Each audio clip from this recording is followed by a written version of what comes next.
안녕하십니까. 생태문명 저자 이창호입니다. 오늘은 ESG와 인간사회 중심의 자본주의에 대해서 읽어가겠습니다. 2021년 3월 제48회 상고의 날 기념식에서 참석한 문재인 대통령께서는 이제 경제 반등의 시간이 다가왔다. 경제 회복이 앞당겨지고 봄이 빨라질 것 같다라고 하셨습니다. 이 말씀 중에 환경, 사회, 지배구조 같은 비재무구조 성과도 중시하는 ESG라는 따뜻한 자본주의의 시대를 열어야 할 때라고 언급하셨습니다. 이어 2021년 모두를 이해한 기업 정신과 ESG 경영의 확산 원년을 삼고 더 많은 기업들이 참여하도록 힘껏 돕겠다고 하시면서 지속 가능 경영 보고서 공시 제도를 개선하고 ESG 표준 마련과 인센티브 제공도 추진하겠다고 공포하셨습니다.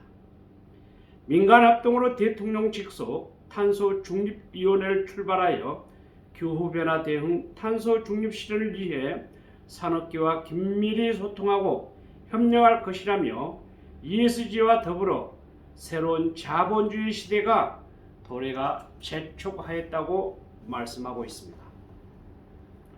이렇게 ESG 이전에는 기업이 주인이 기업의 출자자 주주였으며 기업의 목적인 이윤을 극대화하는 것이었습니다. 이를 주주 자본주의라고 하는데 최근은 이해관계자 자본주의로 확장되고 있습니다. 즉 기업에 출자한 주주만이 기업의 주인이 할 수 없기 때문에 기업의 종사자, 기업의 근로자, 기업의 소비자, 기업의 협력자, 채권자, 지역사회 등 광범위한 이해관계자들이 기업의 주인이라고 말할 수가 있겠습니다. 즉 이해관계자의 자본주의는 유럽에서 쉽게 찾아볼 수가 있습니다. 1920년도에 세계 최초로 법제화된 독일의 노사 공동결정 제도는 독일의 노사관계의 핵심인 것입니다. 노동자와 경영자에게 기업의 경영 정보를 요구할 수 있고 경영자는 주요 의사결정을 내리기 전에 노동자와 사전에 협의해야 한다는 것입니다. 심지어는 인사노무 제도의 의사결정에도 노동자들이 참여하기도 합니다. 또한 스웨덴의 금속노조는 2006년에 화학노조와 통합하여 약 44만 명 조합원을 포괄한다고 하고 있습니다. 1888년 건설된 이후 현재까지 조직체계, 임금교섭, 경영참여, 훈련, 주체 역할을 하고 있는 것입니다.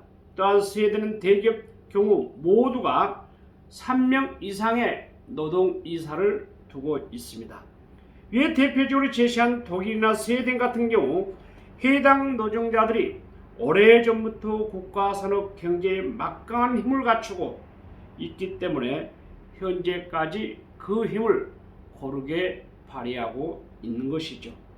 그러나 창조적 파괴의 힘으로 자본주의의 대표가 국가가 된 미국의 경우는 주주의 자본주의를 깊은 뿌리를 두고 있습니다. 이런 미국조차도 자본주의 변화의 흐름을 보인다는 것입니다. 가장 대표적으로 선언한 2019년 비즈니스 라운드 테이블에서 그 예를 찾아볼 수 있습니다.